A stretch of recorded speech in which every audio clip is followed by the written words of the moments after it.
I think the defensive side of the ball is really interesting. Yeah, to switch to that. I'm fascinated. Because that's what I wrote about this weekend. Was that specifically, I thought on the defensive side of the ball, there were more players than I think most people would realize. I think on the defensive line, it's stacked up front. So you've got NFL players in Tim Crowder, Brian Robeson, who like literally just stopped playing for the Vikings. You've got Frank Okam and you've got Roderick Wright. So all of those guys end up being NFL drafted players. They all end up being NFL guys. But behind them, you had Brian Orakpo, who I remember on the day of the national championship game. God, my brain has some really strange things filed away in its memory bank. But he was a freshman All-American that year. And obviously turns into a first-round draft pick. So we'll let him keep his spot on the 2 deep.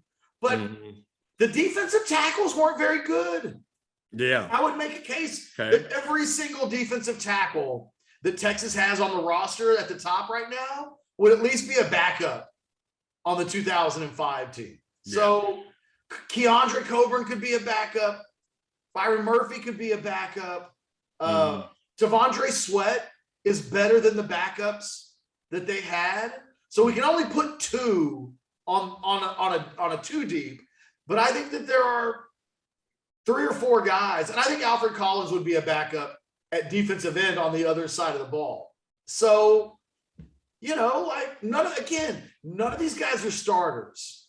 And I think that's the most damning thing, is that there just aren't enough guys on this team that are good enough to say, are you better than a 7th round draft choice in Roderick Wright? There's nobody that's even at that level to justifiably say he's better than that guy. I think at linebacker, I think DeMarvion Overshown is the starter on the 2005 National Championship team instead of Robert Killebrew. Okay. And you're not going to remember Robert Killebrew as a player.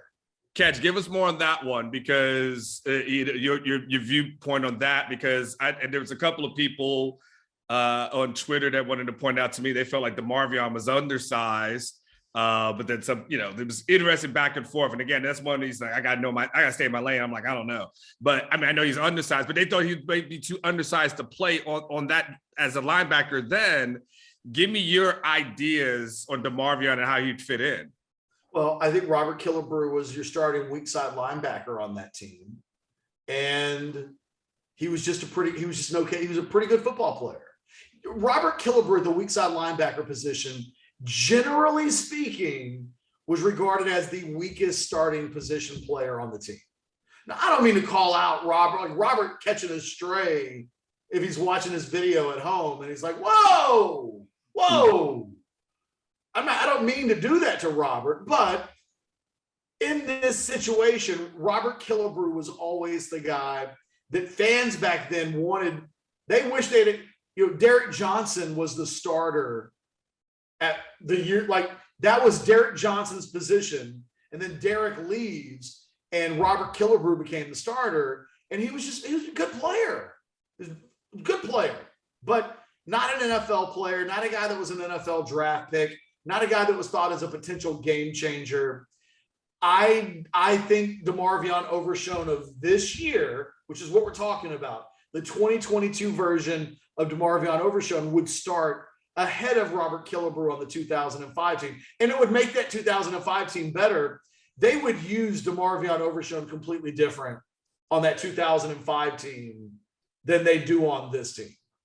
So, I'm saying he would start at the weak side linebacker. He's an inside linebacker on this current Texas team. So I'm playing him in a completely different position. I don't know that there's any other linebacker that I would make a contention for yet. So I'm standing on the table and saying Demo starts at linebacker. Okay. I don't know that any of these other guys are on the 2 deep. Okay. And that's fair. I mean, that's fair because DeMarvion defense a year ago. Yeah. DeMarvion is clearly, the best, linebacker on this team with, guys who, who we like, who we think, have upside in the Jalen Fords of the world. I mean, we like those guys, but, you're talking about that team. right? And so we probably would have to see another year, which, by the way, we should do this annually. Yes. Catch, you know, good discussion. Yeah. And now I'm fascinated to the secondary.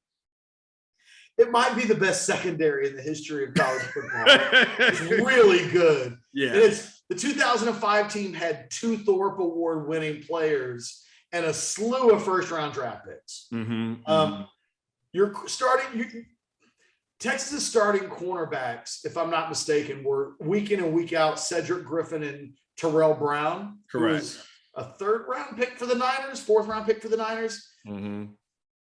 Brown rotated on a series by series basis with Aaron Ross, who ends up being later on a 1st-round pick and a Thorpe Award winner. And that happened actually the very next year in 2006. So those were your 3 corners. And then your starting safeties were Michael Huff and Michael Griffin, both of whom were like top 10 NFL picks. Correct.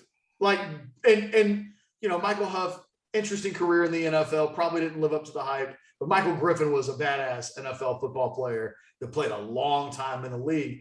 The issue is you have to ask yourself, are any of the guys on this team at corner or safety better than either Brandon Foster or Ryan Palmer at corner, or were they better than Matthew Melton or Marcus Griffin at safety? The thing about all 4 of those guys, none of them played in the NFL. None of them were impact players ever. So, I think that you could make a case that Deshaun Jameson would be your 4th corner.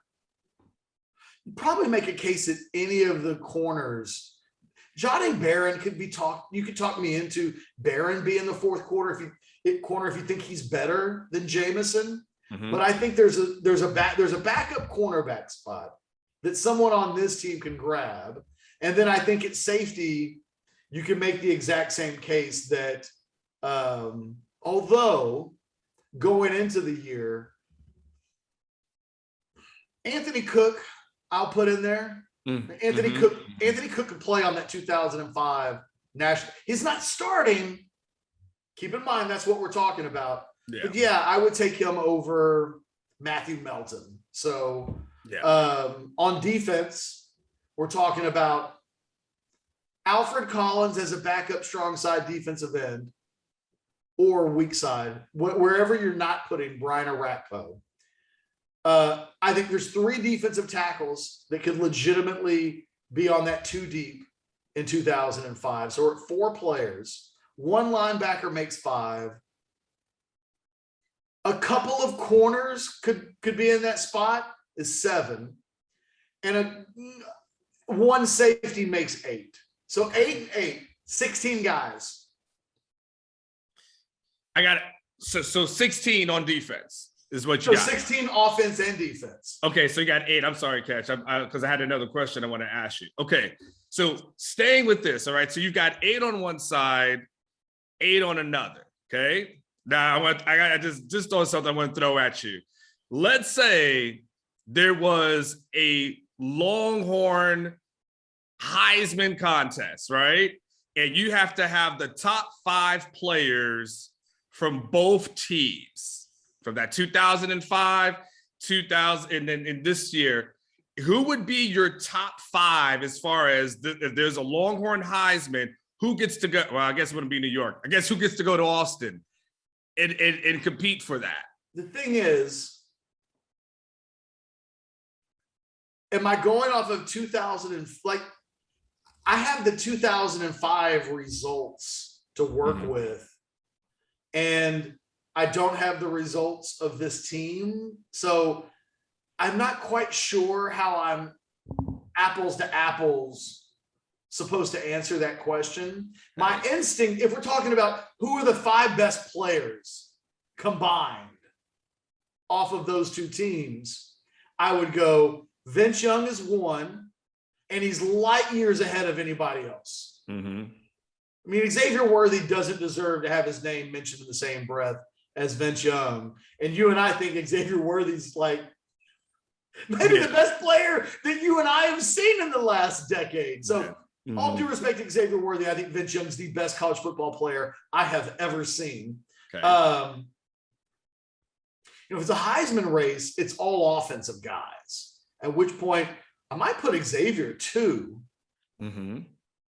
Some combination of Jamal and Bijan in there, because those two guys would be they'd be alternating reps so much. As you saw, that 2005 team, everybody was getting touches. Yeah. So there wasn't a 1,000-yard back, but there were a lot of like 4, 5, 8 kind of guys. And Vince ran for over 1,000.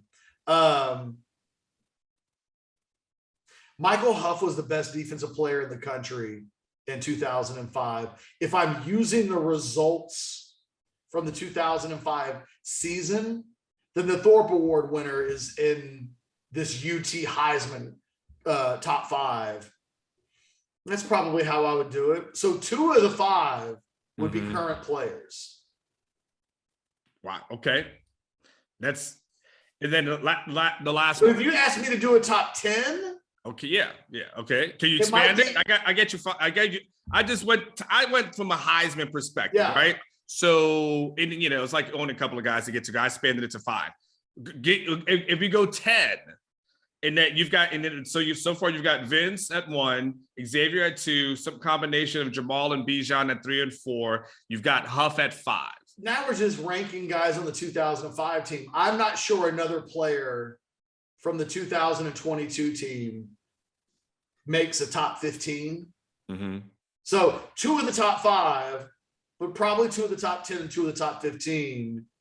We start getting to 20, and it's like Demo might be a guy that sneaks into that conversation. I don't know what to do with Quinn Ewers.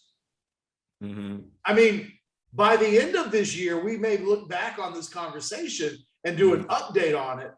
And we may say, well, Quinn Ewers ends up being the backup quarterback, but in a Heisman 5, maybe or maybe he doesn't belong even in the top. Like, I so don't know what to do with him that his ceiling could be in the top 5. And by the end of the year, we may go, well, there were dudes on that top 15 list from 2002 that were like first round draft picks. So maybe he doesn't make that. So yeah, the thing about, again, this 2022 team lacks difference makers. They've got 2 elite ones on offense.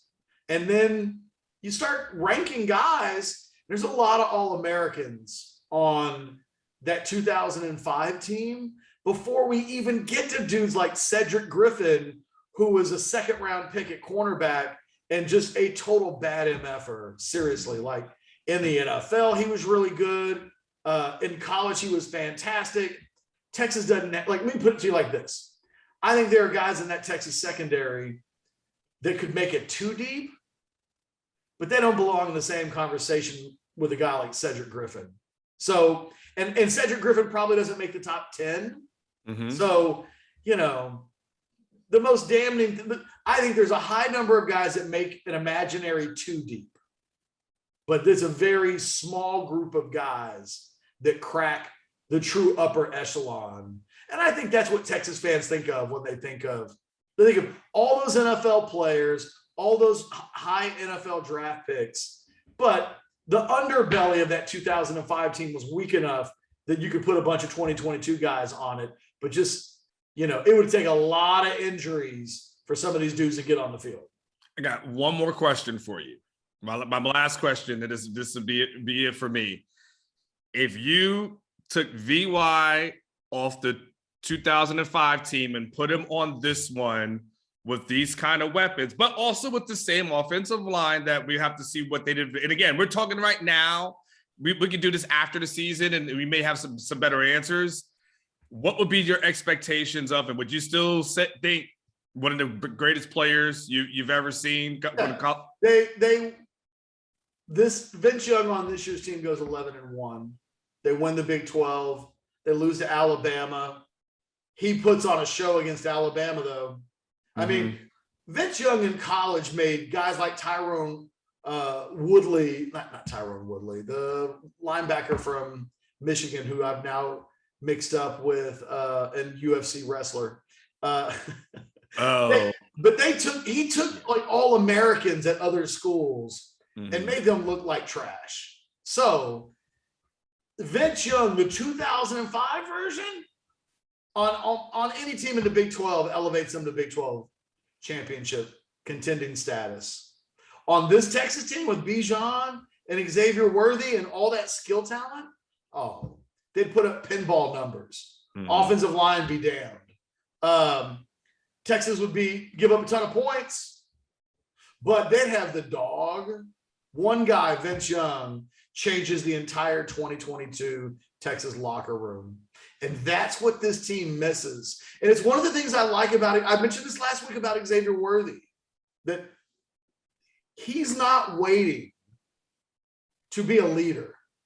Yeah. He's not waiting for someone to give him a green light and say, okay, well, this senior class graduated. Now I can be a voice. He's been a junkyard dog in terms of making himself visible. When Texas needed Quinn Ewers, he's the one changing his avatar to Quinn Ewers. And I guess I'll say it like this. Xavier Worthy could play on that 2005 National Championship team, and he would fit in. I think that's one of the other things about this 2022 team. I don't know how many guys on this two deep that I've just added that the 2005 team would like. Those were some tough dudes, man. Because Xavier, you can say whatever you want to say about his weight, he was smacking people around, finishing, when guys were trying to tackle him. Like, that was a bad MF. Like, he didn't care. And that is something, that kind of swagger. I mean, yes, that's the kind of thing that people like gravitate towards. I mean, you got to be skilled is one thing, but when you're ready to, what did five fingers say to the face? On that 2005 team had Vince Young made them have swagger. I mean, some of those dudes, they like to call themselves gangster, and like some of those dudes, got in trouble for carrying. Like there was a criminal element to that team to a certain degree. That's a good team. That's my philosophy is if you ain't got resting in the offseason, you ain't got a team that's competing for a championship. Like, I need to see I need a gun charge. Yes, there were some gun charges. Yeah. What I'm telling you is this team had gun charges. Oh yeah. Oh, that now I know. Tell me, that's all I need to know. You tell me there's a couple of guys that got arrested before the season. I said, you're going to compete for a champ. I think there's too many clean cut guys on this team. Too many guys that wear polos. I'm telling you, I don't know how many guys on the 2022 team go to and again, it almost feels like a different era, right? Because now we're talking about 2022 and the millennials and the feelings and how hard you can talk and coach a guy, and there's NIL, and I wonder what 2005 looks like from an NIL standpoint, because that team would have had all kinds of bootleg sponsors. There's an attitude thing about the 2022 guys that if they had to take the hot tub time machine to 2005 and spend a week with that group, I think their eyes would be shocked by the boldness that the leadership on that team, that was not a coach's team. And you and I have witnessed head coaches that said things like, well, I don't even want them practicing 7-on-7 because they're going to mess up what I'm trying to teach, trying to mess up what we're implementing. That was a player-led team that, to be fair, the coaches were like, go do it. And I think the biggest thing that group, the group today is missing isn't talent. It's a little bit of the junkyard dog. Man, I almost tweeted at Marcus Myers, who used to do stuff with us and podcasting and everything. He was on that 2005 championship team. And I almost messaged him like, can you imagine some of these dudes like competing against you guys? Because I just don't know that they'd have been up for it. I don't know that. Actually, it's funny. It's fun. Keep talking. Marcus actually got in on that thread, actually. And I think the Longhorns from 2005 would look at the Longhorns of today and then just be sick to their stomach at what this team does and doesn't do. Back then, Texas was beating like 7. Matt Nordgren was dribbling balls for touchdowns at the expense of Baylor. Now, it's like, the idea of not being able to beat Baylor would have never crossed a single dude's mind on that 2005 team.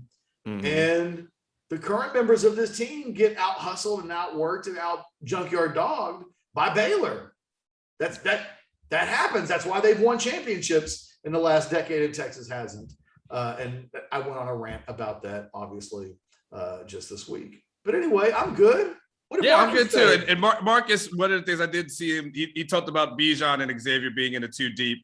I don't know. I'd have to go back and see if he mentioned anyone in the defensive side. There's some defensive stuff, but you guys just go follow him on Twitter to see what he says. It's at Marcus Myers, Myers. You just follow him and you can see what he said. And I'm not putting anybody asks, I'm not putting anybody in the special teams in. Okay. The kicker and punter, I have no idea who that even is. And I'm not going to do like Deshaun Jameson, the backup return guy. I'm not going to do all of that. But 16 total, but only 3 that we did a top 20, maybe even top 25. You're probably talking 3. 4. No, and only 2 you thought would start. 3. 3 would start. Okay. Well, it depends on what we're doing with Bijan. Yeah. Again, a 3rd-year Bijan versus a 1st-year Jamal Charles. That might actually go, as much as I love Jamal, that might actually go to Bijan. It's not apples to apples. If it was a 1st-year Bijan, I'll take 1st-year Jamal. But 3rd-year Bijan, we think he might win the Heisman or at least compete for it.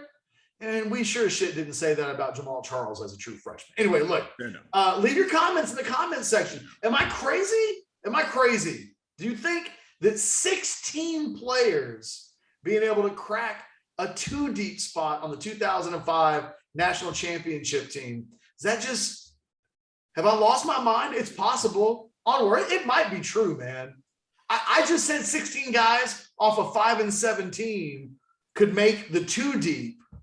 Maybe I am losing my mind, but it points to this notion that I push against, which is that Texas just doesn't have enough talent.